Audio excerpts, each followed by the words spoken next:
Alright, listen, we have to address the big purple elephant-sized dongus in the room. Now I know you're all expecting me to review Legacy Blitzwing, but I promise this is way more interesting. We know Legacy in general has made some surprising design choices to say the least, but Blitzwing having his cockpit poking out the front of his tank mode, like you can't stop thinking about his sister's OnlyFans at the dinner table, is definitely up there in terms of strangeness. This thing looks like it'd feel more at home imprinting itself into Thanos' sweatpants. So I said, Mama, let's research, and decided to figure out exactly how this happened. My journey seemed like it was going to be over very quick though, because the answer was apparently super obvious. Well, it's G1 accurate. In the cartoon, Blitzwing's jet mode cockpit is visible from the front of the tank, as it is in the original toy. Now, G1 accuracy is not a bad thing, and it's usually a good thing. Take Legacy Kickback for example. He's more or less a refined version of the original toy, with upgraded articulation and new accessories that accentuate his bug mode. They even took some of the sticker details from the original and turned them into molded details on the new figure. See my Legacy Kickback review for more information.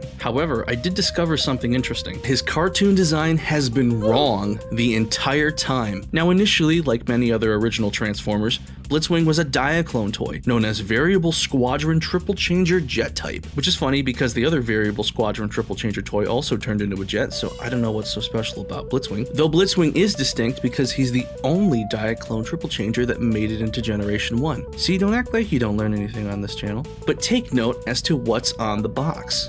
Notice anything about that tank mode?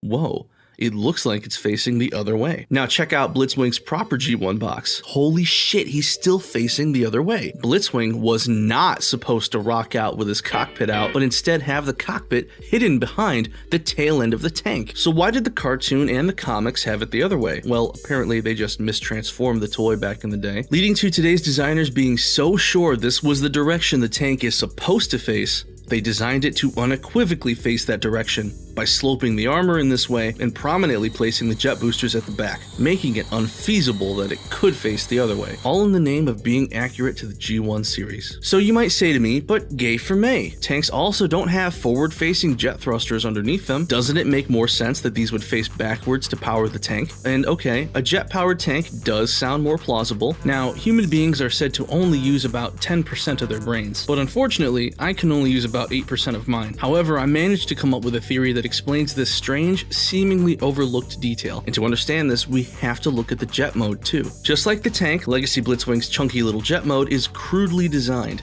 having all this kibble under his wings, with his pathetic little wingtips barely sticking out past these beige plastic tumors. But is there something wrong with the design? The show model looks just like the toy. Both had all this extra junk packed under their wings, the same way Legacy Blitzwing does, and there's only one way the jet can face, so they couldn't make that mistake again. It's not just the show that's wrong in this case, it's our entire conceptualization of G1 Blitzwing's jet mode that's all wrong. You won't find this on TF Wiki, this is groundbreaking shit. The reason there is this extra crap under Blitzwing's wings is because they were formed out of the sides of the tank. This was the most direct way to design this figure to transform between both modes, and that was incredibly impressive for the 80s. Now, in the art world, there is a concept where darker or more muted colors are juxtaposed next to brighter colors to help draw your eye to those brighter colors, where there are usually details or more important aspects of the composition. Some of the more astute viewers might be picking up what I'm putting down, but allow me to clarify. The beige portions of the jet mode are supposed to represent negative space under the wing,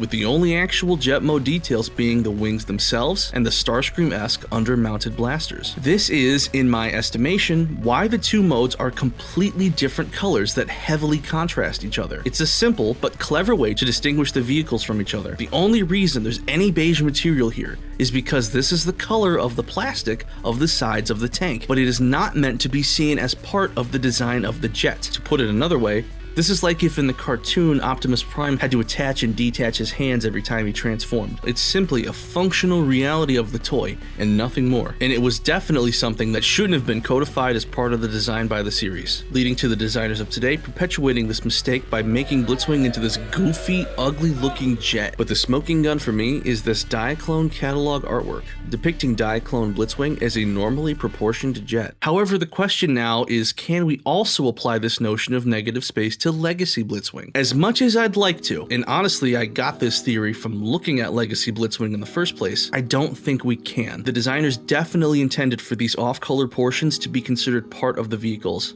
It's really obvious when you look at the tank mode. So whether it was through ignorance or just an attempt to sincerely provide the most G1 accurate toy they could, we're now stuck with this figure with two incredibly silly looking alt modes and a legacy that's built on lies. But at the end of all that, I don't think he's really that bad of a toy. Again, this isn't really much of a review, but I do think the robot mode is overall really strong, and I do think it's pretty fun to play with and transform. I love the arsenal of accessories, and the vehicle modes are really well detailed aside from, I think most people could enjoy this figure. It just comes down to how bothered you are by a nearly 40-year-old mistake. Please check out the Legacy playlist for actual Legacy Transformers reviews. In fact, my next video might be a Legacy Transformers review, so keep your eyes peeled for that. But anyway, that's just my opinions. Please leave yours in the comments below.